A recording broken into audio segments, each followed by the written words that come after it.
How do we talk about silence? What role does silence play in our teams, in our lives, in our relationships? One way that we silence ourselves is that we are not as clear as we think we are. Because in my head, that voice is screaming, I am so hungry. We need to go find food now. And what do I say? I say, are you hungry? People who speak up are perceived as leaders and leadership material. And one of the pieces of research I cite is the Babel hypothesis of leadership, that the more that we talk, the more we're perceived as leadership material or leaders, even if it's quantity over quality. So often in leadership circles, the advice to white men is be more vulnerable. And when white men are more vulnerable, they're more relatable, right? And that advice works. But if you're a woman and already the only woman, or if you're a woman of color, or you carry any subordinated identity, you don't actually have the luxury to be vulnerable because your seat at the table, your standing is already so tenuous. Wow. Right? If you're a woman and you are vulnerable, you are weak, you can't cut it. And by the way, she has a child, so she's not reliable. We have all of these narratives. Yes. So that advice doesn't apply universally, even though it's held up as best practice. This show is all about helping you up-level your life, including your well-being, your relationships, your mental health, your wealth, your confidence, and your joy. I challenge you to keep an open mind as together we discover tips, tools, and advice from the experts to help you live life to your fullest potential. Welcome to the Jenna Bank Show.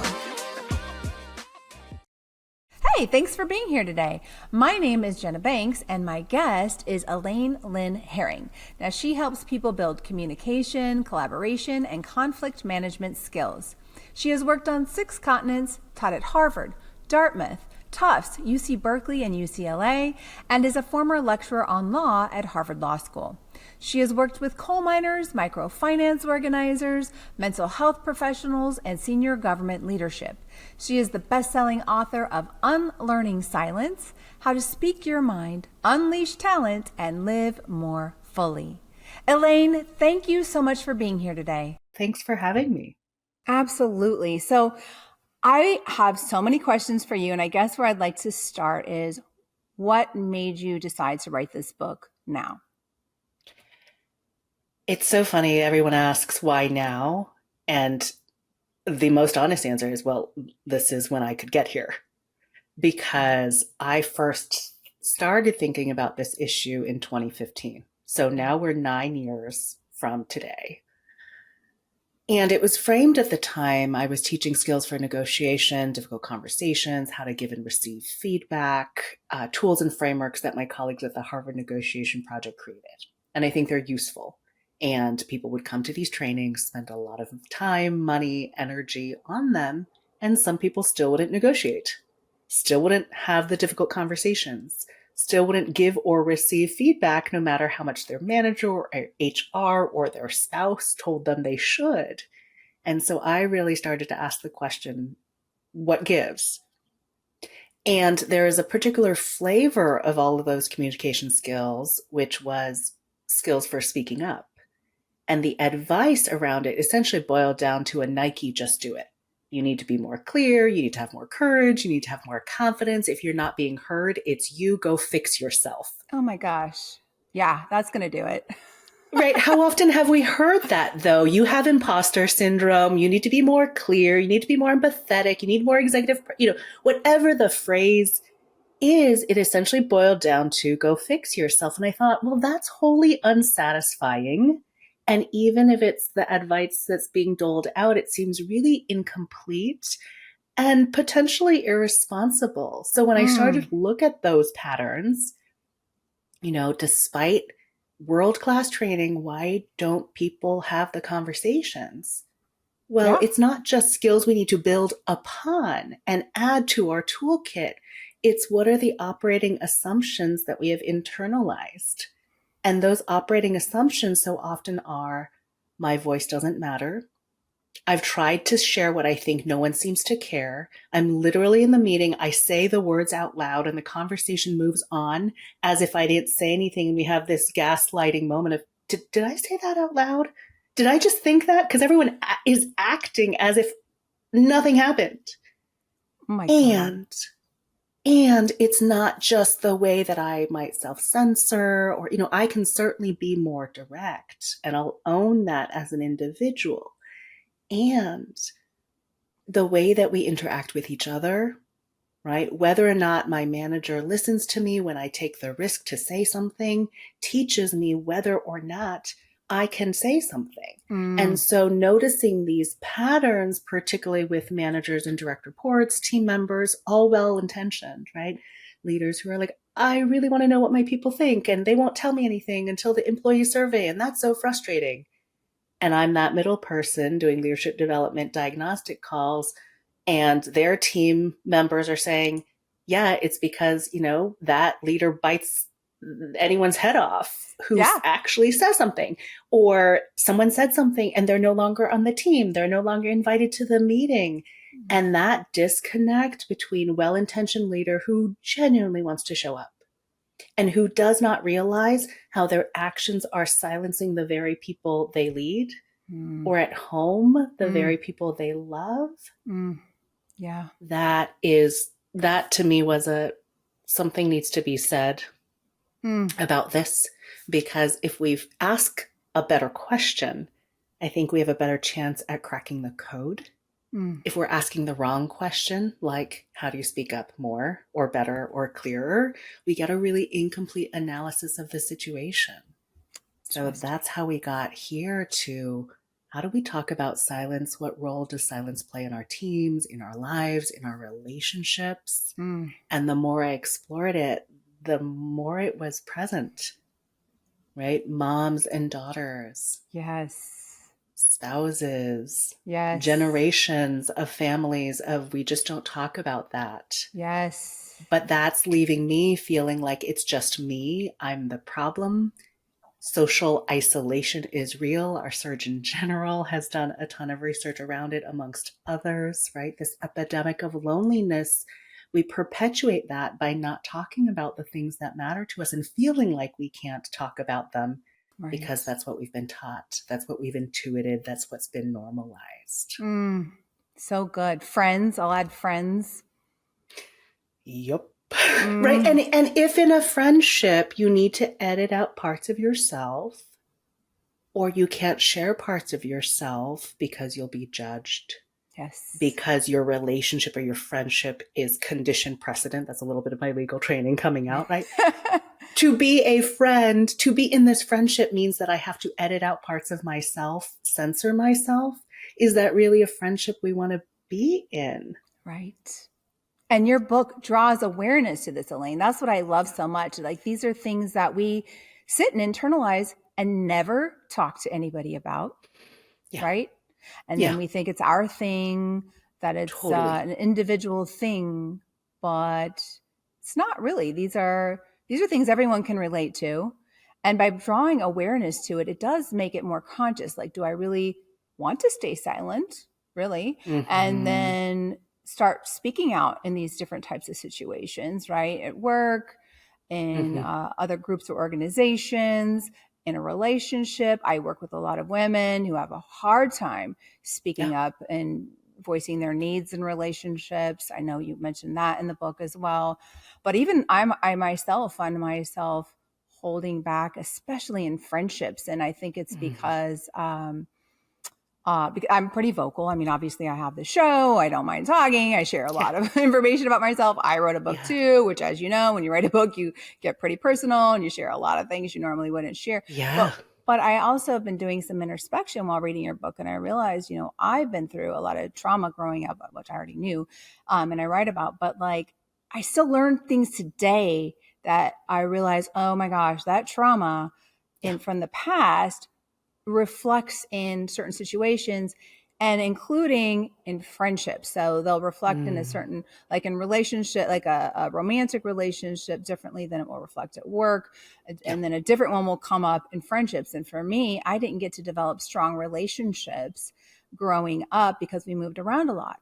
Mm. So there's this insecurity in me that makes Mm. me stay silent in friendships because I don't want to lose anyone. Right. And so Yeah. I know, right? So there's certain things that keep us silent, but unfortunately, our friends don't get to see the unedited parts of ourselves when we do that, right? And then in Yeah. a sense, you'll hold a bit of yourself back Yeah. and you won't really genuinely connect, I don't feel like, if you can't really Yeah. express Well, yourself. and can our friends really A, know us, B, No, love us if they don't actually know who we are and what we're carrying? true. And I want to be clear, this is not an easy ask, right? There has been a ton written about vulnerability Mm. and how hard that can be. And I also want to be clear that unlearning silence does not mean saying everything to everyone all the time. Yes, I love that Not you have a whole chapter on that. Yes, totally. exactly. Right. Chapter 3 is when silence makes sense. Not every friendship needs to be deep and intimate. Not every relationship needs to Yes. be deep and intimate. Some of them, I say in the book, some of them just need to be functional. Yeah. But the agency to choose when and where and how we want to share of ourselves, A, do we have that ability, that awareness that we might be holding back? Right? Mm. Because we get so used to sort of surface level friendships or interactions. Oh, I guess we just don't have those deep friendships like we did in college or in high school anymore because we're not sitting on the dorm floor all night long. Maybe we just don't do that in a different season of life versus, the intimacy of sharing, my dad was just diagnosed with cancer. And Mm-hmm. that's really hard for me. And here's what's coming up, or I don't know how to process that, right? Saying any of those Yeah. things that are such universal experiences, True. I'm really overwhelmed.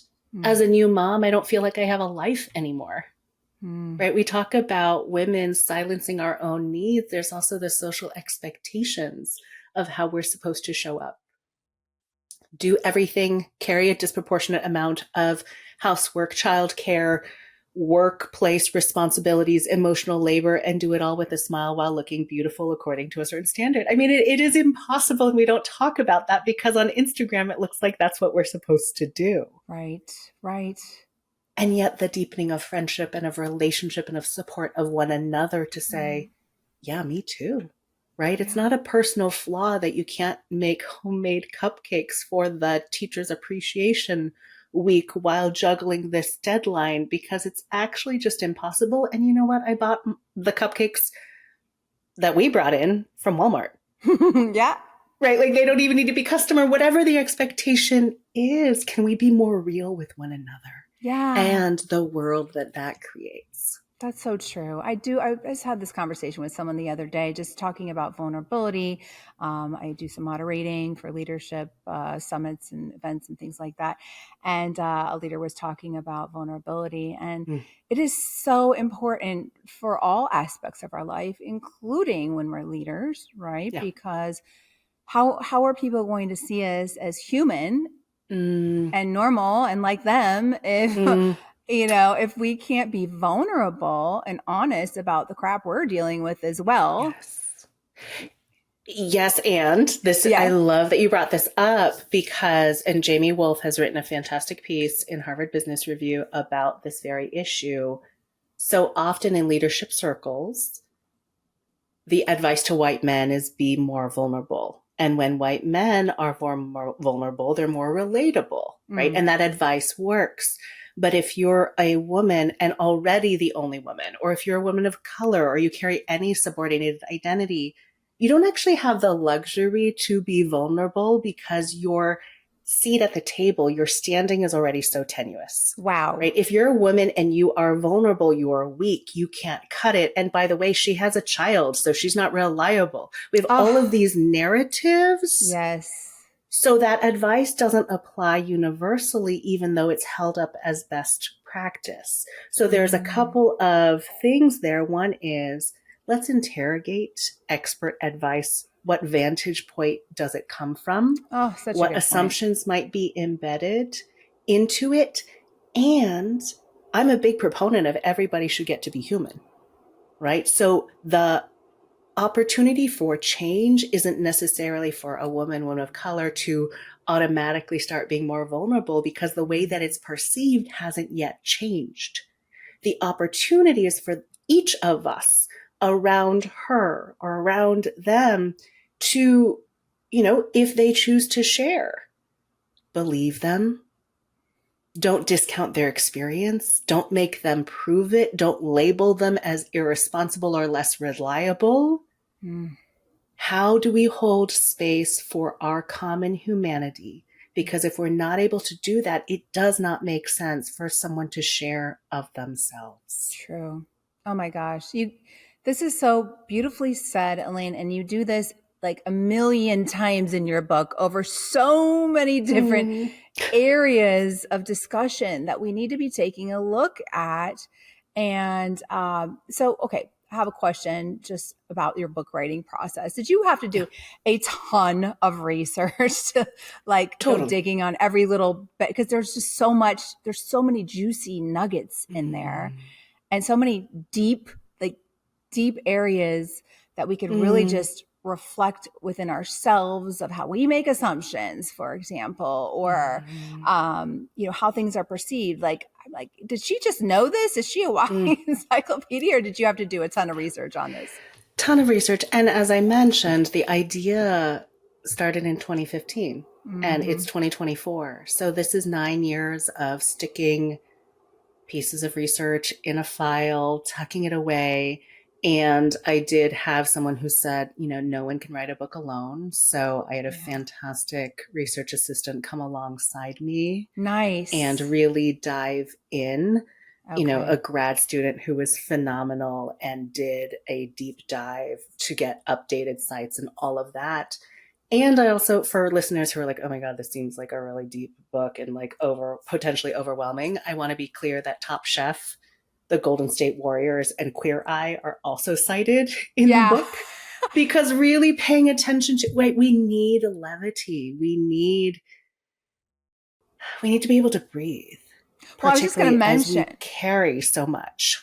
Yeah, you actually, I was just going to mention, besides the research, I want to make sure people know there are so many stories woven throughout, tons and tons and tons of stories, some of them your own, but most of them are of examples of how people stay silent at work, or they stay silent at home or in families or whatever. And we tend to learn best through stories. And I really appreciate how you did that. It just makes it an easy read. It is not a super heady, stifling book. It is an easy read, but yet you bring in the heady stuff in a way. It's like, okay, she's done her homework. She's done her research. There's data around this. And it's just, like I said, it's transformational. You are going to be changing so many lives, hopefully worldwide. I'm going to predict right now, you're going to win a ton of awards this year. You can say Jenna said it. I know. You heard it first on the Jenna Bank show. That's right. Seriously, though, it is so well written. I just want to take a moment to celebrate the fact that your book went to auction. This is a very rare occurrence. And this is something that I believe needs to be just celebrated. I want to celebrate this for you because it is really unheard of. So for all you aspiring authors out there, Elaine is a first-time author, right? As she did her book proposal, which is what you do when you're writing a nonfiction book. You first have to write a book proposal, which consists of like an outline and a few chapters, right? And then her agent, table of contents, and then her agent, which she landed an agent, and that takes time as well, and landed a great agent who then in turn went and shopped it around. And lo and behold, probably every single publisher wanted her book, or at least most of the top 5, right? And then some, some. Yeah. Yeah. And I'll tell it from my perspective. Please. Because maybe from the outside, I think from the outside, it often feels like, oh, everyone else has their stuff together. And that is not at all how I feel today. And it's not at all how I felt in the process. Right. So I was like, I think there's something here. I think it's worth pursuing. An agent thought so. She went out with it. And I was like, so how does this work? And she did a really good job managing my expectations. Where it's like, Okay. sometimes we don't hear anything for a couple of weeks. Sometimes it takes months. Sometimes, we'll just see.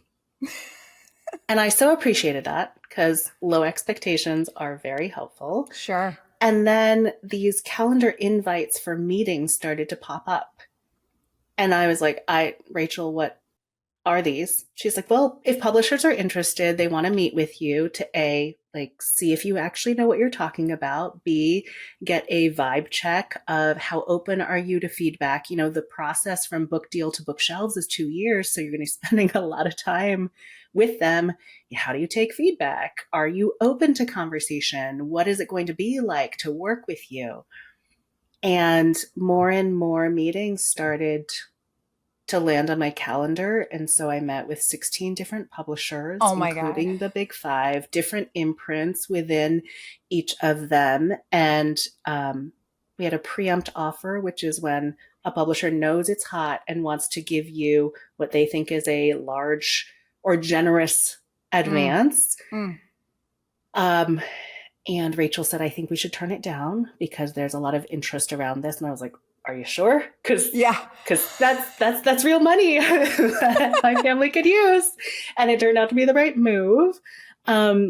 Because then that same publisher doubled their offer within 24 hours. And then the book went to auction. We said, we're not taking any more offers. So we ran a 2-day auction on a Thursday, Friday. I don't understand the mechanics. And this was if an agent is willing to represent you, they take 15% commission off the top, best 15% ever spent, right? This is not a DIY situation, right? With traditional, I don't know what's normal. I don't know how auctions run. I don't know the terms. There's all the, there's the hardback, the paperback, the ebook, the audiobook, the narration rights. We sold global rights to Penguin Random House. You did. Wow. I did. And then they started after it sold, Sabila Khan in subrights at Penguin just went to town. And before I even wrote the book, it was slated to be translated into 8 different languages. Oh my gosh. Wow. And then I think recently Arabic and Thai have come into the mix as well. And it just was it's such a good lesson for me. And I hope for anyone who hears this story of that point of self-doubt of, is there anything here? Right. Right? We often think about what's the worst that can happen. And we have no idea the best that can happen. That's right. And this whole thing is way beyond anything I ever dreamed. I was very much of I'll try going the traditional publishing route because I just need one publisher to be interested. I did not think there would be that much interest. And as I talk through it with people, because I was like, I don't understand what is going on here. This feels like an out-of-body experience. They're like, it's an original idea. It is the first commercial book on silence. There's been a lot of academic research, but nothing mainstream. So you're the first to write on this. Yep. And my aim has been and continues to be to put silence on the map the way that Brene Brown put shame on the map. Yeah. Right. It is a thing we talk about. If we have a name for the thing, then we realize, oh, it's not me. Yeah. It's not that I'm flawed. It's that I've learned silence and I can unlearn it. That's right. That's right. I mean, and then, you were doing it. You've done it. The wheels are in motion. You are doing what Brene Brown did with vulnerability. You are absolutely doing it with the silence. I'm so inspired by your story. And, it's just amazing. Thank you for sharing that with us. Not everyone would want to talk about the details of their deals, especially us women have a lot of silence and trauma around sharing, things, right? Yes. And the less we share, the less we all know. And I was, for many, I identify as an Asian American woman. I am a keynote speaker. I am now a best-selling author.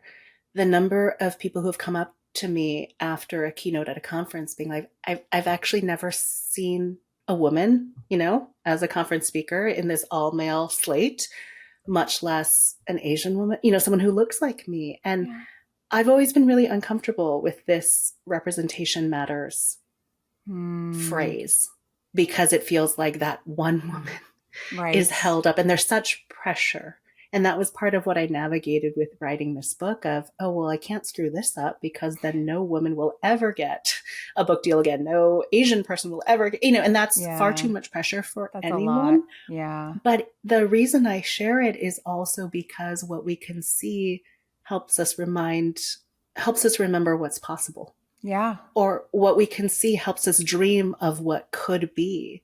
And to me, success is never about what I've been able to do, but does it make it easier for everyone else? What can I share in terms of what I've learned so that we can, move the needle, make different mistakes, build upon each other? Why would I withhold that? I Yeah. don't, it doesn't serve any of us. This book So I'm is the grateful to share. perfect. Thank you, Elaine. And this book is literally the perfect fit for you. It seems, this Mm. was an area of interest of yours for so long. You saw the troubles with it. You speak from, an Asian American point of view who's been silenced. You talk about some of your struggle and your journey there, which I know a lot of people can relate to. But it just makes so much sense for you to be this person to put this message out in the world. So I'm just so happy you chose to do it. I would Mm. love to highlight, there's a story uh, about you and your brother. And maybe just to tell one of those stories so people get a sense of like some of the stories you share. I know this one's a more personal one, but I think a lot of people can relate. But there were so many nuances to that story when you guys were traveling together and you were hungry. Would you mind sharing that with us? And then I, the, yeah, yeah, yeah. I do not mind at all. And it's been really fun to see what stories people pick up on. And so I was guessing you'd either ask me about my brother or about Toiletgate. Oh, you did. Okay. Okay. Oh, the scandal.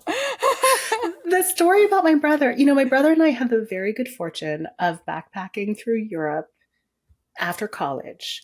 We're 2 years apart. We've always been really close, good friends, shared circles of friends. And so we are, finding the most affordable hostels, eating the bread, maybe the cheese as a splurge. This was that time of life, and it was really sweet. We're walking along, and my stomach starts to rumble. So I say to him, "Hey, are you hungry?" Now, when I've told this story in a women's conference, people are like, obviously, when you say, "Are you hungry?" it means I'm hungry. Right. He did not get that memo. Right? So he answers the question that I asked, which is, "Are you hungry?" And he says, "Nope." And he keeps walking. And I'm like, son of a. So I keep walking with him. Meanwhile, I'm seething. I have this story of how he's so inconsiderate, right? Do you know how many times I saved you? And that anger, as much as an annoyance, as much as I think I'm holding it in, starts to seep out. Hmm. And I have this epiphany of, oh, he just answered the question that I asked him. Yeah. And I started to laugh, right? And said to him, actually, when I asked you whether you were hungry, it actually meant I was hungry. Yes. So what I and as much as I want to blame you, I can't actually blame you for not being able to read my mind. Mm-hmm. And the point of the story in the context of the book is that we as human beings don't tend to be as clear as we think we are. Right. And researchers call this mitigated speech. There's a whole range of directness from hint to question to observation to suggestion, proposal, and command. Ton of research, interesting research there.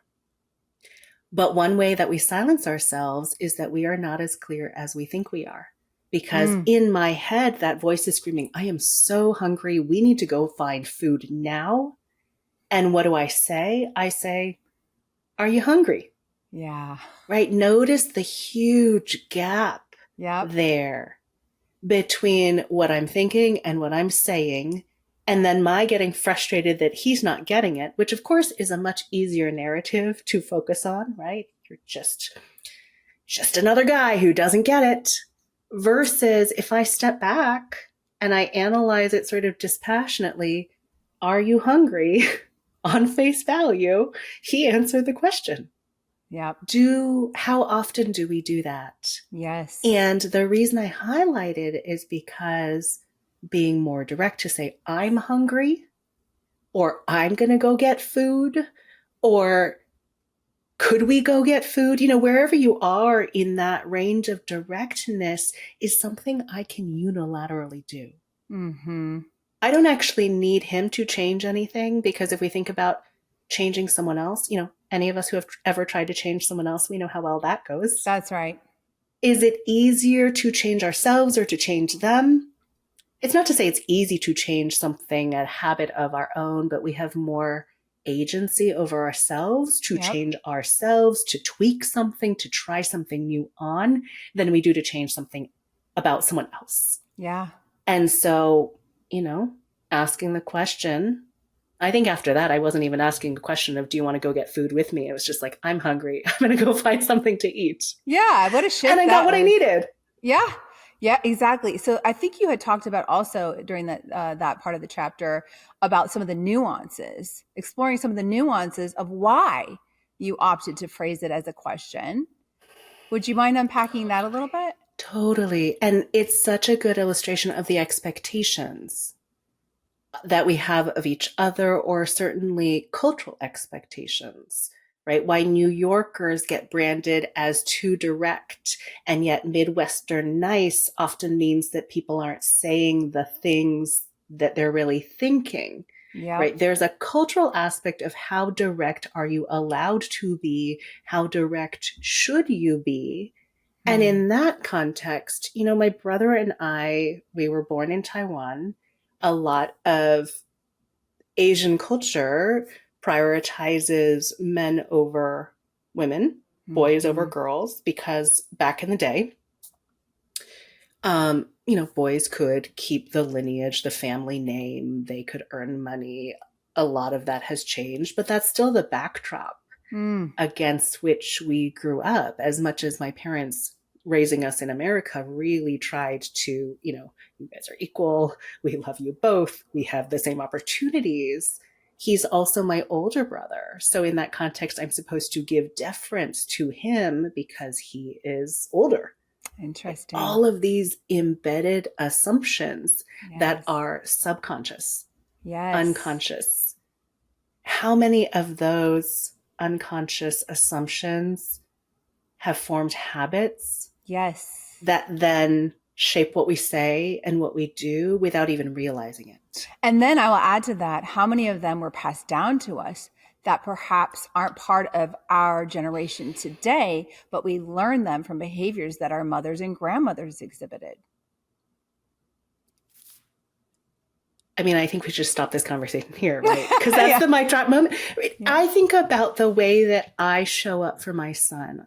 I have a 6.5-year-old son, and the way that I mother. Yeah. He doesn't like to eat the end piece of a loaf of bread. I mean, honestly, who does? Yes, Right? exactly. So he pushed back on that and was like, "Do I really have to eat it?" And I said in the moment, "You do, because it's food and we're not going to waste food." Again, that's something that was passed down to me. Yep. But the next time we got a loaf of bread, I found myself taking the end piece, Huh. and I made my own toast from the end piece. Huh. Why did I do that? Because I watched my mother do it, Oh. right? She took the worst piece of whatever we were having. She gave us the fruit when she sliced up a mango and ate the pit Mm. herself. Notice it's not anything she said, right? We don't are the norms we pick up on and that often we internalize so off. Sometimes they're spoken and sometimes they're not. Yeah. We learn them by what we see people doing, and that becomes normalized. Mm-hmm. The challenge is if we're not interrogating those, Yes. they influence our lives I just got without us even goosebumps. realizing it. That's it. It's the unconscious social norms. They're completely unconscious. And a lot of the unconscious social norms are that women should be subservient, women should be quiet, women should be kind and nice, right? Yep. Why are Siri and Alexa female voices that Yeah. respond to you in that sort of service role? Yes. And what do we take from, and it's in media, Yep. it's in who gets to speak on the big screen. It's who is herald, who's giving those keynote speeches at conferences, all of these different factors. And, I just want us to have an honest conversation about it. And I want each of us to be able to choose going forward, what of these norms still serve us, who we are today and who we're becoming? Which of these might we need to shed? Yeah, I love that. I highlighted, actually, let's see if I can find it here. There was a statistic Mm, that I wouldn't ask you to cite because oh, here we go. So it says, and I'm going to try and read this without my glasses.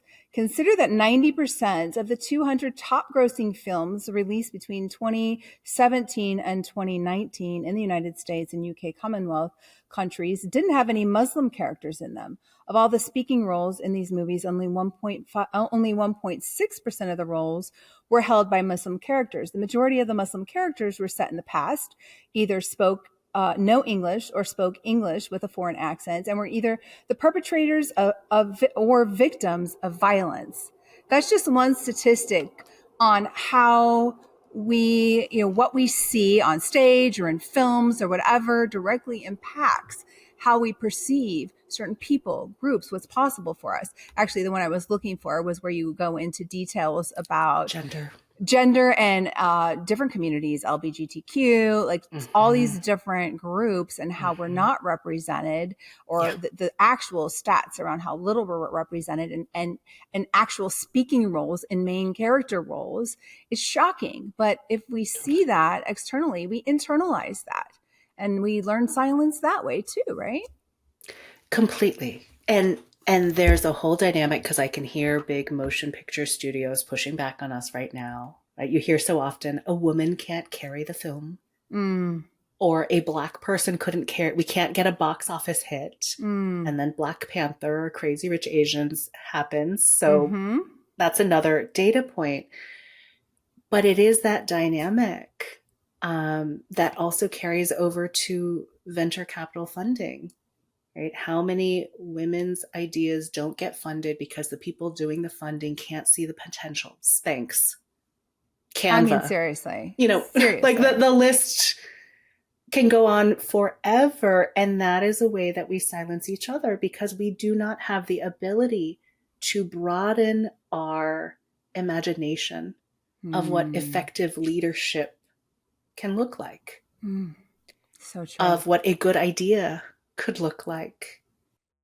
And, if Melanie Perkins hadn't been persistent and finally got funded, none of us would have Canva. And so many of these graphics that are just change the way the world looks and the way that we communicate and the accessibility of it. And that's just one example. So the truth is not that we're not capable, whatever our religious background, whatever our cultural background, whatever our Yeah. status, our gender. It's not that we're not capable. It's just that people haven't seen it being done by Mm-hmm. people who hold those identities. And Totally. so, unless we start to see more of that, we won't be able to change that narrative in our Mm. minds. And thankfully, people like you are writing about this, and there's more getting out there that's exposing us to these truths. Mm-hmm. But it's few and far between. Mm-hmm. And we have a lot of unlearning to do, including Mm-hmm. silence, among Yeah. other things. But yeah, it's unbelievable. So I'd like to get back to the workplace with a little bit of time that we have. I love how you go into so many different examples of how not only we silence ourselves at work, but also how we silence others. Yeah. And it's so eye opening. Every leader in this world should read this book, among others, because it's so enlightening, not just for ourselves on how we silence ourselves, but obviously you point out that people who speak up are good candidates for leadership, right? Like if you're Mm. speaking up, you're probably Mm. a candidate for leadership or in leadership. So people in leadership roles already are used to using their voice. But what about the ways that we silence other people? Yeah. Can you Yeah. shed a little light on a little bit of that for us?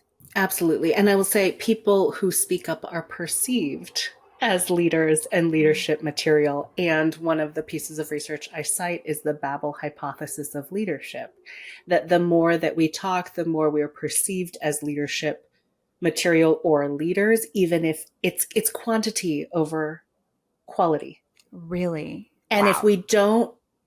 if we actually want the best ideas and not just the loudest ideas, the quickest ideas, we actually need to examine the way that we communicate in the workplace.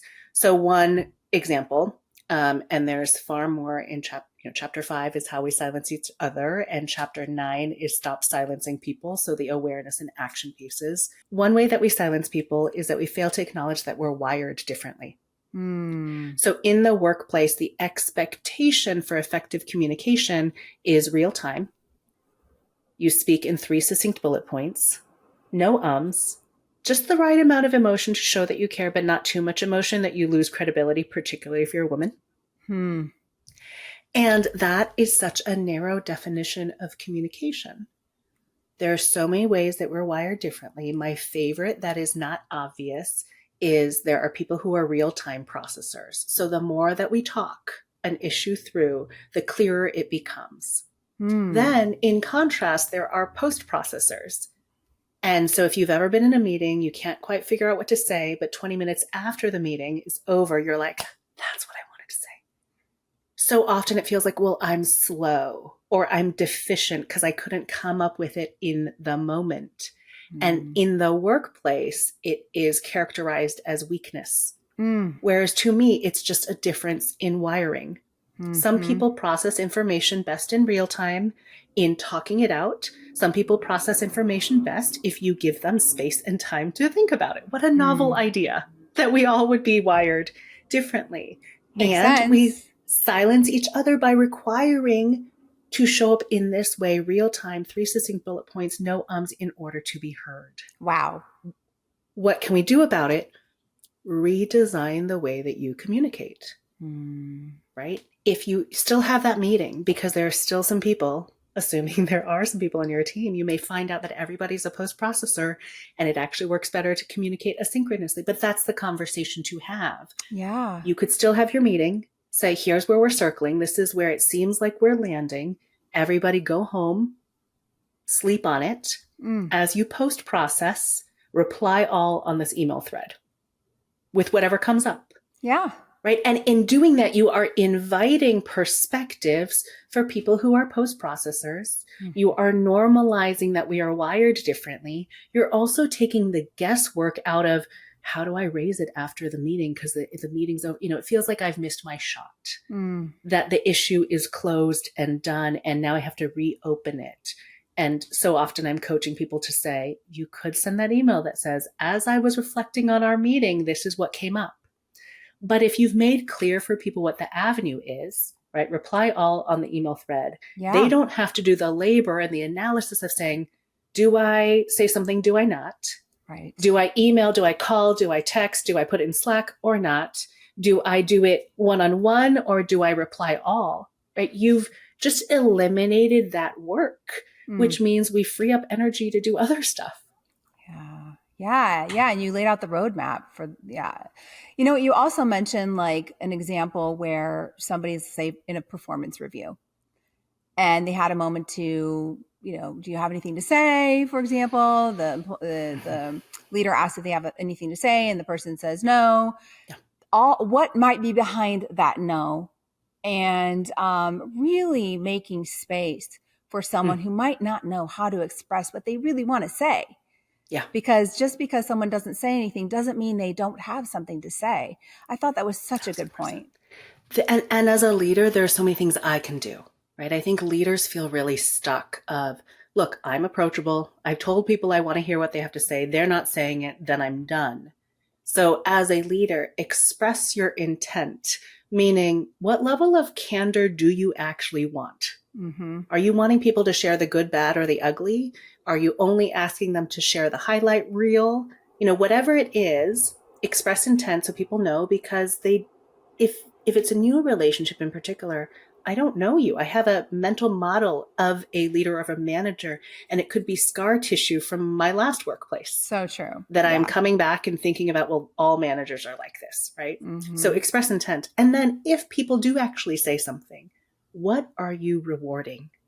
When they take the risk to share, are you appreciating that they took the risk to thank you so much for sharing that? Yes. Versus jumping to problem solving or troubleshooting or debating or discounting, right? Are Yes. you appreciating it? Are you working to hear them? Can you listen across differences? Are you rewarding that behavior? Mm. Because you can say all day long that you want to hear what people have to say, but actions speak louder than words. So your reaction in that moment matters. Third leverage point for now, and then a ton more in the book, as a leader, change the question you're asking, right? Do you have any feedback for me? Is a yes, no question. Mm. And it is a lot easier in the moment, more comfortable in the moment to say, nope. Yeah. What feedback do you have for me is a little bit better because it presumes they have feedback. But what does feedback mean? Is it the positive stuff? Is it what could be better? Is it how I'm tracking against goals and expectations, right? 3 different types of feedback that we all need. If you're asking for input, what do you think? Asking that question feels like a trap on the receiving Mm. end, right? How honest do you want me to be? Yeah. Versus saying, what are the pros of this idea? What are the cons of this idea? What about this works or doesn't work? What Yeah. resonates? What concerns? Fundamentally changes the conversation, and not because someone has to speak up, but because they can just answer the question you're asking. And also, if you as a leader and on your team, you create a team norm, we always ask these same old questions, pros and cons, what works, what doesn't. Post processors know to anticipate that you are asking the same question. It will come up so people are more prepared and Mm. can engage. So, what is that to me is the opportunity for every leader, whether you have a formal title or not, right? Every colleague of how we engage with one another. Can we play to each other's strengths in communication modes, mediums, whether we're synchronous, whether we're typing, whether we're talking? And can we change the questions that we're Mm. asking? And can we show up for each other in how we receive each other? It fundamentally changes the calculation as to whether it's worth it or makes sense for me to share my thoughts and ideas. Such a good point. You know what, Elaine? I had so many more questions for you, but our time is up, and I'm so sad because it's just like I said, this is an incredible book. So much to unpack. But hopefully, if you've been tuning into this whole episode, I just know that we've just scratched the surface of everything that Elaine's included in this amazing book. So, Unlearning Silence, go get a copy. I imagine it's everywhere, every single where books are sold. Walk into your local bookstore, chances are it's sitting there. So, but otherwise, get a copy, share it with everybody. I imagine it's available audiobook now as well. Yeah. So, the caveat about the audiobook is that I'm the narrator. So, if you are not sick of hearing the sound of my voice, then you can pick up the audiobook. Full disclosure, if my voice, the timbre of my voice is not jiving, you might go a different route. Your But voice either is way. beautiful. Yes, you have an amazing voice. I could listen to you all day, Elaine. So I just thank you so much for not just being here to have this conversation, but for taking the time and energy to write this book, everything that you're doing to get it out there and to speak about it. Hopefully you're going to be speaking around the world if you're not already. It takes a lot of time and energy to do all of that, but I really appreciate the mission that you're on, and for helping us learn how to unlearn silence. So thank you for that. Yeah, absolutely. Thanks, Jenna.